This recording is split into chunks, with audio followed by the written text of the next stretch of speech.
'తేరే ఇష్క్ మేన్' అనే మూవీ అయితే చూడటం అయితే జరిగిందనమాట.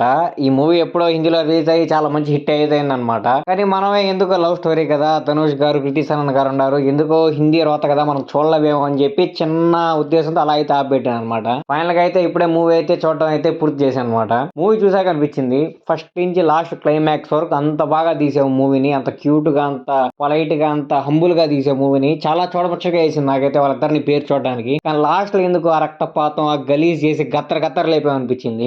ఫస్ట్ నుంచి లాస్ట్ దాకా అయితే చాలా బాగా అనిపించింది. కానీ లాస్ట్ ఆ క్లైమాక్స్ అప్పుడు హీరోయిన్, హీరో మధ్య జరిగే ఆ సీన్స్, ఆ సంభాషణ నాకు కొంచెం ఇబ్బందికరంగా అయితే అనిపించింది. ఆ బ్లడ్ అవి చూడడం వల్ల. అంతకు మించి మూవీ గురించి చెప్పడానికి ఒక్క బ్యాక్‌లాగ్ అంటూ ఏది లేదు. మూవీ చాలా అంటే చాలా బాగుంది. నాకైతే పర్సనల్‌గా చాలా బాగా నచ్చింది. మెయిన్‌గా ధనుష్ గారి యాక్టింగ్ ఉంది భయ్యా ఇందులో. చింపేసాడంతే పీక్ పీక్ పీక్ యాక్టింగ్ అంతే. అసలు ఆ మనిషి ఆ ఇంటెన్సిటీ ఆ కళ్ళల్లో ఎలా మెయింటైన్ చేస్తారో స్వామి అనిపించింది. అందుకే ఈ మనిషికి అన్ని నేషనల్ అవార్డ్ వచ్చాయేమో.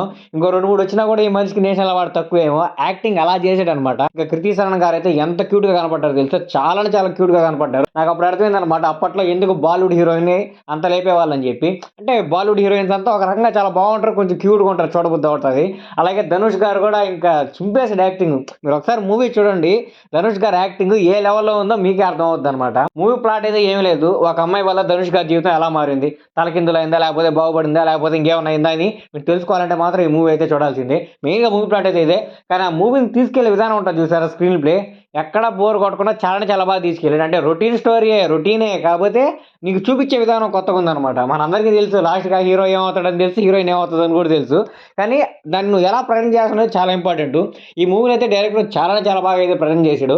నాకప్పుడు అర్థం కాలేదనమాట. హిందీలో ఈ మూవీ ఎందుకబ్బా అట్లా కలెక్ట్ చేస్తున్నాయి. ధనుష్ గారు హీరో కదా! యాక్చువల్‌గా బాలీవుడ్‌లో ఏమన్నా హైపు, గీపు ఉన్న మూవీస్‌ని లేకపోతే యాక్షన్ మూవీస్‌నే యాక్సెప్ట్ చేస్తారు కదా! ఒక సౌత్ నుంచి ఒక యాక్టర్ వచ్చి ఒక లవ్ స్టోరీ తీస్తే ఎలా యాక్సెప్ట్ చేశారో, ఎలా హిట్ చేశారో అర్థం కాలేదు. కానీ ధనుష్ గారి యాక్టింగ్ చూసాక అర్థమైందనమాట. సౌతోళ్ళే కాదు, బాలీవుడోళ్ళే కాదు, హాలీవుడ్‌కెళ్ళినా సరే ఇలాంటి యాక్టింగ్ చేసాడంటే మాత్రం ఖచ్చితంగా వాళ్ళు యాక్సెప్ట్ చేయాల్సిందే. ఆ లెవెల్‌లో పెర్ఫార్మన్స్ అయితే ఇచ్చాడనమాట ధనుష్. మూవీ అయితే నాకు పర్సనల్‌గా చాలా బాగా నచ్చింది. చూడాలనుకున్నోళ్ళైతే ఖచ్చితంగా చూడండి.